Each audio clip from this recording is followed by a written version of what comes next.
L'approvazione del bilancio 2021 è stata al centro della 45esima Assemblea di Solidarietà Veneto.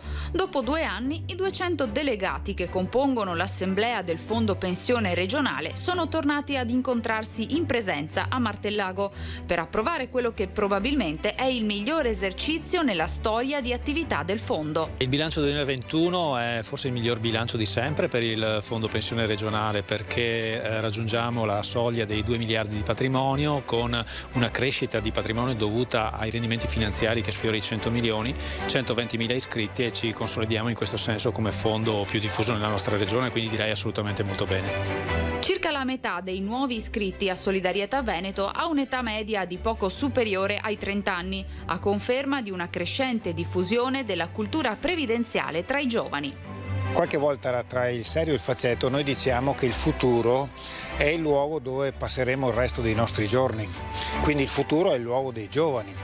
Contrariamente a quello che si pensa, un fondo pensione serve ai giovani, non ai vecchi, cioè serve a coloro che hanno davanti una vita nella quale possono, come dire, accantonare delle risorse e utilizzarle nel corso della sua vita e della loro vita, non solo a fine corsa, ma anche strada facendo, come abbiamo dimostrato in questi anni. Se il fondo ha chiuso il 2021 con rendimenti pari o superiori alle aspettative su tutti i comparti, l'Assemblea ha dovuto anche affrontare le complessità di uno scenario fortemente influenzato dal conflitto in Ucraina.